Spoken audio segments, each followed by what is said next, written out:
Right then, safety. Shoreline got the reputation for running the safest events in this country. In fact, many of these standard procedures that many decent events use now came out of this office. Things like random chrono checking, safety training, bottle checking, all this sort of stuff. And so we're very, very keen on safety. However, because this game's a 54-hour rolling non-stop game, some of the procedures that people will be used to at a Shoreline event will be adjusted and different at this one for obvious practical reasons. We're going to talk more and more about safety. Clearly it'll be in the orientation video that you'll watch, but also in the second document, which contains more game information. We'll talk more about safety then as well. But you can't really talk enough about it, so we'll quickly fly through some of the stuff now. Barrel socks. They need to be applied at all times if you're not in a game area. So basically, as soon as you are leaving the game area, you must apply your barrel sock. It must be applied in the camping area, in the staging area, in the administration area, everywhere, unless you're in the game area. Even if you've got no hopper on your gun, you still have to have your barrel sock on. Even if you've got no air bottle on your gun, you still have to have your barrel sock on. Even if you take your barrel off your gun, you still have to have your barrel sock on. There's no circumstance where you should be holding a gun without a barrel sock on unless you're actually in the game.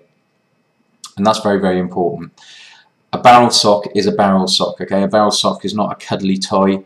It's not a fluffy stick rammed down the end of your barrel, okay? A barrel sock needs to be a BBD, a barrel blocking device that was specifically designed for paintball. And by the way, that's not a plug, okay? This is a barrel sock, and they need to be securely tied as well. Now, I know lots of our friends coming from overseas, sometimes a bit more of a relaxed attitude to having barrel socks on in other countries, but here we're going to be very, very hot on it. If you're caught without a barrel sock applied to your gun, you know, you'd be having a pretty stiff word, and potentially you could be leaving the venue early. Next thing, bottle checking. Everyone who comes to a Shoreline event for the last few years now will have been used to having every single one of their bottles checked and inspected before they're allowed to use it. Again, clearly that's not going to be practical with people arriving at all times of day and night. So what we're going to be doing at this event is we'll be sweeping through with our marshals and random checking bottles. It is your responsibility to ensure that your bottle is A, legal, and B, in a fit state to be used. Okay, what I mean by legal is it needs to be a pie stamp bottle which is legal to use in the United Kingdom. Again, for our friends coming from overseas, particularly from America and Canada, a dot bottle, which is the standard that you use over there, is not legal to be used in the UK. So you either need to sort out loan bottles, buy another bottle, or whatever it is, but you need to have a UK legal bottle. Your bottle needs to be in test date. So when we're doing these random checks, what we'll do is we'll stop you, okay? We'll take the cover off your bottle and we'll be checking to ensure, number one, it's a UK legal bottle, number two, to check that it's in date, and number three, to check for any obvious defects. At no point does this mean that we're taking responsibility for your equipment. You will always be legally responsible for your HPA bottle, and anyone found with an illegal bottle or a bottle that's clearly unfit for use or purpose will simply be ejected off the site straight away.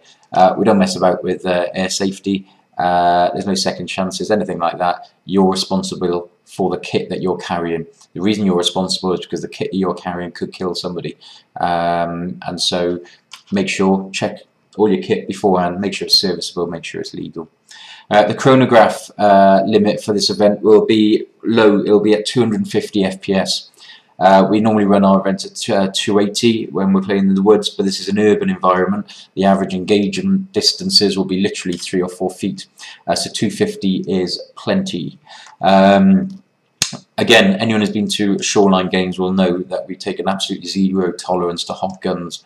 There's no excuses. You're responsible for every single ball that leaves the end of your barrel. Okay, you need to be aware as temperatures climb, particularly during the day, that it's likely that your FPS rate will also climb. If you're caught, and we'll be doing massive amounts of random testing, also on every game entry there'll be loads of chronos there. There's no excuse to ever walk past a chrono without putting some balls over there and checking your gun. If you're caught out in the field with a gun, that even fires one shot over 250, you'd be escorted off the site, pack your bags up and you'd be off. Simple as that. We don't give you a chance to turn it down. We don't do a 3 strikes and you're out rule, nothing like that. Even if you fire 10 balls over the chrono and one goes over 250, as far as our team are concerned, your gun is firing hot. And that means you'll be ejected from the event. That's embarrassing for you, it's embarrassing for your team, it's a bit of a pain in the arse for us as well. When you're chronoing your gun, you'll be absolutely mental if you're trying to push the limit. Anyone chronoing in 240s or whatever is mad, because all you need is a small spike, a small 1 degree raise in air temperature, a slight change to your paintballs, and all of a sudden you can find yourself over the chrono limit. None of those are excuses. Like I say, if a ball leaves your gun at over 250, you'll be off going home. So personally, when I play these sort of games and the limits are 250, I never chrono above 230, and it doesn't impact your game at all because you're fighting from room to room. It's not like you're chucking balls from one end of a forest to the other. So you do again need to take it seriously. Some countries outside the UK might have a more laissez-faire or relaxed attitude to chrono limits. I'm telling you now, and it'll be made really, really clear in the orientation, and I have absolutely no doubt some people will be kicked out of this event for firing hot. But everyone's got fair warning. Make sure that not a single ball comes out the end of your gun at more than 250 foot per second.